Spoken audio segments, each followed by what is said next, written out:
आखिर क्यों भारत में हमेशा हिंदुओं की आस्था पर ही सवाल उठाया जाता है?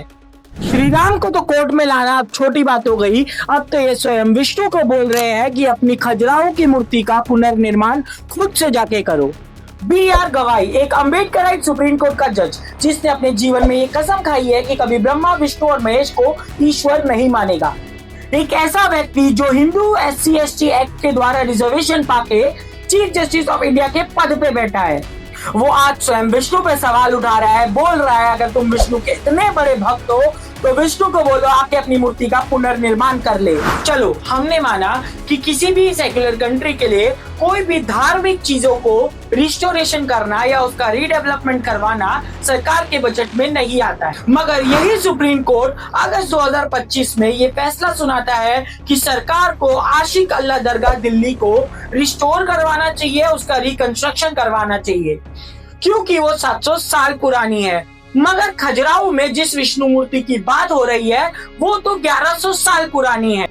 क्या सुप्रीम कोर्ट के हिसाब से 700 साल पुरानी चीज देश का गौरव है और 1100 साल पुरानी मूर्ति देश के लिए एक मजाक है? भारत में आज तक नेताओं ने तो हिंदुओं का मजाक बनाया अपनी राजनीति चमकाने के लिए, मगर आज एक सरकारी पद पे बैठा, चीफ जस्टिस ऑफ इंडिया के पद पे बैठा व्यक्ति हिंदुओं का, हिंदू भगवानों का मजाक उड़ा रहा है सरेआम। क्या वाकई ये देश एक सेक्युलर देश है? कि इस देश के संविधान में सेक्युलर का मतलब ये लिखा है कि हिंदुओं का विरोध करो, हिंदू भगवानों का मजाक उड़ाओ और हिंदुओं को सबसे तुच्छ प्राणी समझो। आज हम आपके लिए कुछ ऐसे सबूत लेके आए हैं जिससे आपको समझ में आएगा कि भारत के योगदान में मंदिर कितना योगदान दे रहे हैं, मस्जिद कितना योगदान देती है और चर्च कितना योगदान दे रहे हैं। NSSO के सर्वे की माने तो भारत की GDP में 2.32% हिंदू मंदिरों से आता है, जिसमें कर्नाटका जैसे स्टेट एक और नया रूल लेकर आ गए कि जो भी मंदिर की इनकम एनुअल 1 करोड़ से ज्यादा है वो 10% टैक्स देगा। और वहीं दूसरी ओर कर्नाटका गवर्नमेंट ने अपने एनुअल बजट में वक्फ बोर्ड को 100 करोड़ दे दिया और ईसाई धर्म स्थल को 200 करोड़ बांट दिया अपने धार्मिक स्थल को सही तरीके से चलाने के लिए।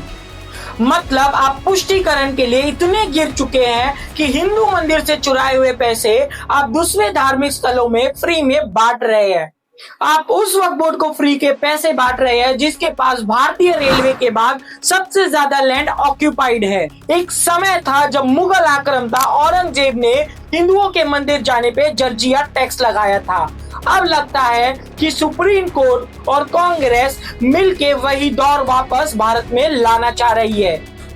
आप सोचिए, जब इनकम टैक्स एक्ट 1961 ये बोलता है कि भारत में किसी भी धार्मिक स्थल से टैक्स नहीं लिया जा सकता, तो कैसे ये लोग हिंदू मंदिरों से टैक्स लेते हैं? जब आप इसके पीछे की असलियत जानेंगे तो आप भी हैरान हो जाएंगे। ये लोग कहते हैं कि हिंदू मंदिरों में डेटी की पूजा होती है, वो डेटी को ये लोग इनकम टैक्स के दायरे में डालते हैं क्योंकि वो लिविंग डेटी है तो उससे इनकम टैक्स लिया जाए। और चर्च और मस्जिदों में किसी मूर्ति की पूजा नहीं होती, इसके लिए उनसे टैक्स ना लिया जाए। मतलब जिस बुद्ध परस्ती का विरोध मुगल करते आए, आज उसी मूर्ति पूजन को कांग्रेस और सुप्रीम कोर्ट भी विरोध कर रहा है। क्या हिंदुओं को भारत में मूर्ति पूजन करने के लिए भी टैक्स देना होगा? हम फिर से वही बात दोहरा रहे हैं। भारत के कॉन्स्टिट्यूशन में जो सेक्युलर वर्ड लिखा है उसका मतलब ये होता है हिंदुओं का विरोध करो, हिंदू देवी देवताओं का विरोध करो और हिंदुओं की आस्था का विरोध करो। अगर आप मेरी बात से एग्री करते हैं तो कमेंट कीजिए अपना ओपिनियन, क्योंकि आपका ओपिनियन मैटर करता है। वीडियो पसंद है तो लाइक कीजिए, ज्यादा से ज्यादा इस वीडियो को शेयर कीजिए और सब्सक्राइब कीजिए वृत्ति बॉक्स को।